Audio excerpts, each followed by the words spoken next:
mother relay. We're covering today's top boxing news. End of the day, if that's a married man, you married man. At the end of the day, I don't give a as a woman. If he has a marriage that is on paper to a woman, why are you messing with a married man? Regardless of what the situation is, it's just like that shit to me would be off limits, right? Clarissa is a whole world champion, okay? Multi-world champion. She has no kids.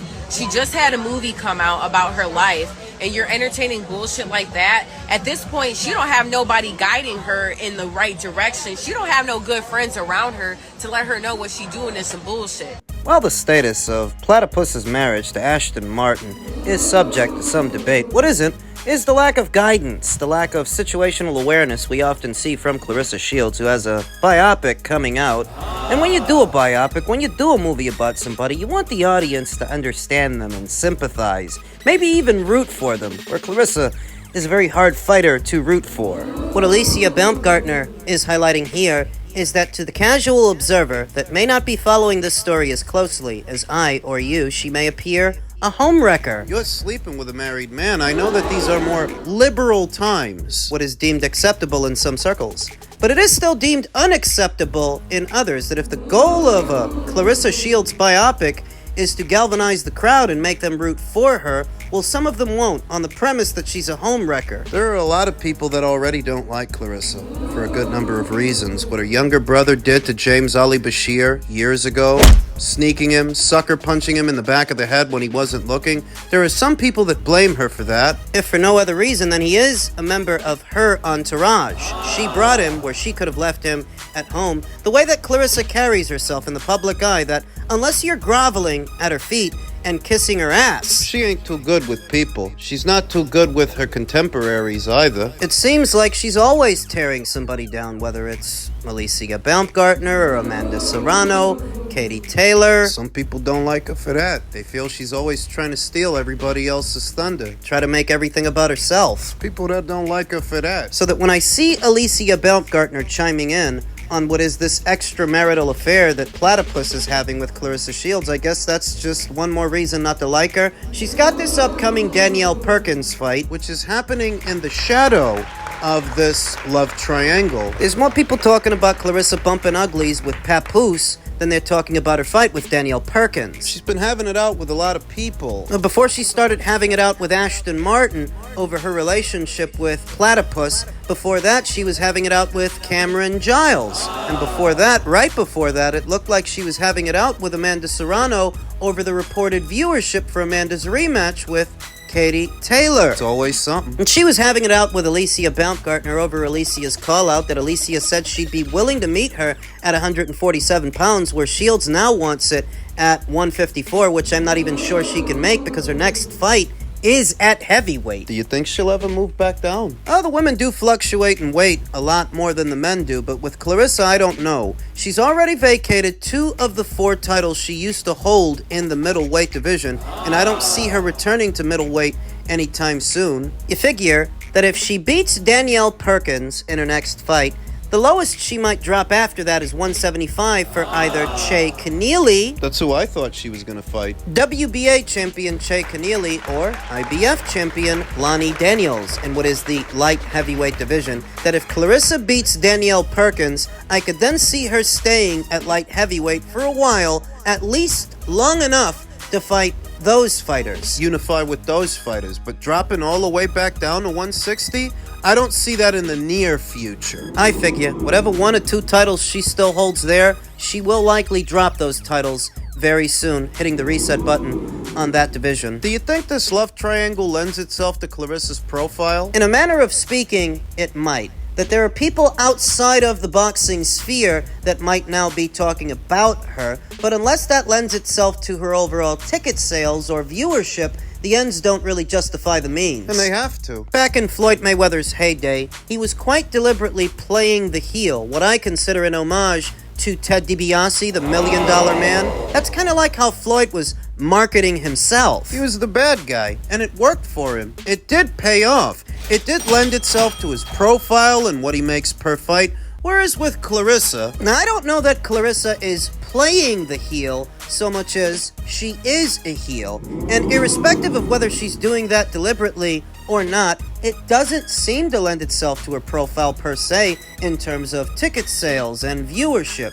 That Amanda Serrano and Katie Taylor get a lot more of that than she does, even though she's the one that's playing the bad guy. Is she playing? They're the opposite, Katie Taylor and Amanda Serrano. They're not boisterous, they're not necessarily talkative, they're not always tooting their own horn the way that she is, yet they're getting more of what she wants. The ends have to justify the means. You think you're better than they are, but if you are, you ain't getting paid like it, so whatever you're doing, you need to change it. You draw more flies with honey, ain't that what they say? If the question is, does this love triangle between her and Platypus and Ashton Martin, does it lend itself to her profile?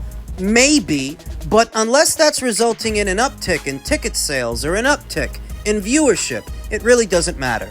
In men's super lightweight news, the Catterall versus Barboza fight could be a double final eliminator. The IBF has now joined the WBO in ordering a final eliminator between Jack Catterall and Arnold Barboza, Eddie Hearn has said. Winner is mandatory for both Teofimo Lopez and Richardson Richardson's world titles. Yeah, if it even happens. Arnold Barboza caught wind of this news, and he said either way, it's strap season. But the fight between them seems to have hit a snag, a snafu. Jack Catterall took to his social media and posted 2 duck emojis while tagging Arnold Barboza, to which Arnold responded, "No one is ducking you, Jack. There is literally nothing to be scared of. I would have signed my end already as well if we were fighting in the United States and everything was in my favor. We are negotiating. What is happening?" This fight might be on the verge of collapsing because Arnold doesn't want to fight in Manchester. He doesn't want to go to the UK. So the way it might break down, Arnold might end up fighting for the WBO, and Jack may end up challenging Richardson Richards for his IBF. So you will notice that they're talking about this being an IBF eliminator as well. That essentially means that Jack Catterall's ranked pretty high with the IBF too. So if things don't work out between Jack and Arnold, what might happen is Jack goes the IBF route. Jack Catterall is the highest ranked contender via the IBF at number 3. Arnold Barboza is ranked behind him at number 4. And ranked behind Arnold is former champion Subriel Matias. If things don't work out between Jack and Arnold, they might move to make a fight between Jack and Subriel. Now, I don't know how Jack is going to feel about that, or his team, his handlers, but that's one way it could break down if things don't work out between Jack and Arnold. And as far as Arnold might stay the course, stay on the WBO route where he's the highest ranked contender. Arnold is ranked at number 1. Jack is ranked at number 2, and Puerto Rico's own Alfredo Santiago is ranked at number 3. So maybe he fights this Santiago guy in a WBO final eliminator. Because he doesn't want to travel, he doesn't want to fight Jack in Manchester, and he doesn't want to fight on a Matchroom show. Everything in that scenario would favor Jack, and you figure that, well, if you believe in yourself and you believe in your boxing, what difference does it make? He doesn't believe he can win. He doesn't believe he can win in Manchester. And why would he? He barely made it past Sean McComb 2 fights ago. A lot of people that saw that fight feel that Sean should have been given the decision. In Arnold's last fight with Jose Ramirez, yeah, he won by the skin of his teeth, but he didn't look good in that fight either. So if you're fighting Jack Catterall in Manchester under the Matchroom banner, good chance you're gonna lose. He knows that. The thing is, Arnold Barboza is not in America what Jack Catterall is in the UK. That if you compare them, Jack draws more in the UK than Arnold does here. What's Arnold Barboza's biggest win? An underwhelming performance with Jose Ramirez? Jack Catterall beat the guy that beat Jose Ramirez, and Jose Ramirez is your biggest win. In terms of who's collected a bigger, better scalp, Jack Catterall's win over Josh Taylor is better than Arnold Barboza's win over Jose Ramirez, I'd say. He just wants to make it to a belt. That's all Arnold is doing. If he can circumvent the Jack Catterall fight and fight somebody else en route to the brown belt, then that's what he's going to do. But you won't get the same recognition for an Alfredo Santiago fight that you would for a Jack Catterall fight. You won't. And even if it results in you picking up the brown belt, eventually, you'll just be another guy with a belt at this weight like Alberto Puello. He's got the WBC, though you'd never know it because nobody talks about him. And you think they're going to talk about you for fighting Alfredo Santiago? I wondered if he would go through with it. Going to Manchester and fighting Jack there on a Matchroom show. I'm not surprised. And don't play Arnold the violin. Many a foreign fighter has to come here stateside all the time under those circumstances. So why shouldn't he have to do it? It will be good fight. You think, wow, you think you knock him out this time then if you were to fight Virgil again? I think yes. I think yes. I'm feeling him. He is not strong.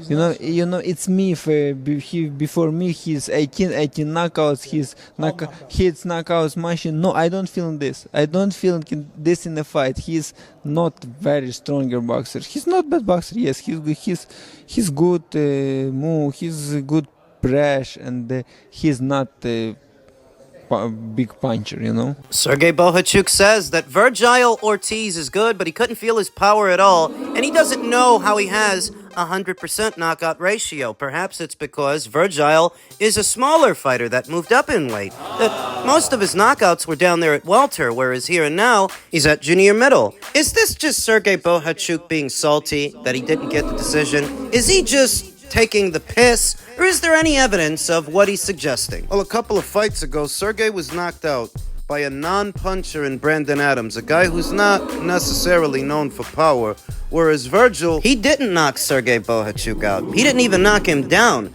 So if there were any evidence that perhaps Virgil is not the puncher at 154, that he was at 147, that might be it. That it's not like Sergey hasn't been knocked out before. He has. He was knocked out by a guy who's not known for power, so that when you don't knock him out... What's that say about your power? Things to consider, things to think about, as this Israel-Madrimov fight approaches. It's really not that far away. It's in February. So a little over 2 months from now. If the question is, who's the stronger puncher? Who packs the bigger wallop? Who has more single punching power? We might have to give that edge to Israel-Madrimov. If we go off what Sergey just said. We might have to give that edge to Israel-Madrimov. He might punch harder than Virgil, but of course, there's more to winning a boxing match than who hits harder. Power doesn't always determine the outcome of a match and who has more of it. So even if Israel does punch harder than Virgil, what else should we be looking at? What else should we be thinking about? Close fight, but with that being said, do you think Madrimov beats Virgil? Like, how do you see that fight? Yeah, it's close fight. You're right. It's close fight, and for me, Madrimov will be better because Madrimov more active, more smart, that more moving, and Madrimov will be better for me. And I think Madrimov won this fight. Very obvious language barrier there for Sergey Bohachuk of the Ukraine, and what he's trying to get across, that he feels Israel-Madrimov is smarter. And when he says that, well, I don't think he's talking about book smarts, his ability to quote Shakespeare or solve algebraic equations. He's talking about ring savvy, ring smarts, ring IQ. IQ. How do we know Sergey's not just salty because he didn't get the decision in the Virgil-Ortiz fight? And while a lot of times, when a fighter fights another fighter, they tend to glorify them to indirectly glorify themselves. For having fought them. They tend to talk them up to indirectly talk themselves up for having shared the ring with them, and that doesn't appear to be what Sergey's doing. Not only does Sergey say Virgil can't punch, he thinks Israel-Madrimov is smarter, he's got movement, and he thinks Israel-Madrimov is going to beat him. Israel-Madrimov, who is now going to have a full camp for the Virgil-Ortiz fight, where initially he was going to have to go through the ringer, go through a gauntlet. First Sergey Bohachuk, then if he beats him, Virgil afterwards. Now, he's going to have a full camp. So when Virgil Ortiz's handlers accepted this fight, they were under the impression that Israel was going to have a rather quick turnaround. Not anymore. And that changes things. That absolutely changes things. Stylistically, this is a tricky fight for Virgil Ortiz. I would say it's tricky. Virgil is best described as a pressure fighter and a volume puncher who does his best work mid-range to inside, whereas Israel is a rather fleet-of-foot boxer puncher back and forth, in and out, Throwing punches while he does it. from various angles, which is a part of what makes him tricky. Might throw some punches to the head, punches to the body, to the midsection, to the solar plexus. He's tricky. Chloe Bailey has a great ass. Crawford. Stylistically, this is a precarious situation for Virgil Ortiz because you know what he wants to do, and so does Israel. So as he's barreling forward, trying to close the distance and put punches together, who says he doesn't get caught? He got caught 2 times by Sergey Bohachuk. Are you saying that Virgil's gonna lose his next fight? I'm saying it's possible. It wouldn't be the first time that Golden Boy Promotions miscalculated that one of their fighters got beat. Don't you remember what Giovanni Santillán did to Alexis Rocha? Or what Dmitry Bivol did to Zerto Ramirez? Wouldn't be the first time it went sideways for a Golden Boy Promotions fighter. Wouldn't be the end of the world either if Virgil Ortiz lost. He can come again. The added emphasis is because of his promoter, how mouthy, how outspoken Oscar De La Hoya has been, criticizing anyone and everyone, including Eddie Hearn, that promotes Catterall-Madrimov. Go on, make it worse. That's what Oscar De La Hoya's constant talk and gamesmanship, rivalry, if you will, with Eddie, that's what that does to the situation. It amplifies it. Your boy better not lose. If Catterall-Madrimov wins, he becomes WBC interim champion, and he will be in line for a fight with Sebastian Fundora, who's supposed to be fighting Spence. If Virgil wins, same deal. What's curious is that more pressure wasn't put on Sebastian to satisfy Virgil Ortiz as a mandatory in a timely fashion. Remember that Sebastian won the WBC title months ago. What was it? March? April? Virgil became interim champion in August. I know that there was some mention of Turki Al-Sheikh reaching out to Team Fundora to have him fight Virgil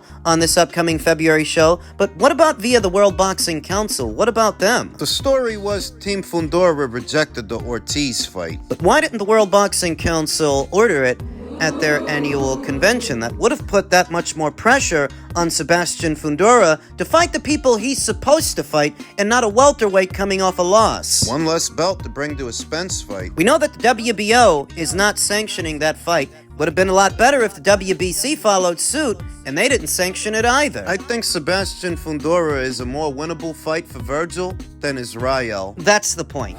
They might have been better off putting more pressure on Sebastian to fight Virgil than putting Virgil in this fight, because he might lose this one.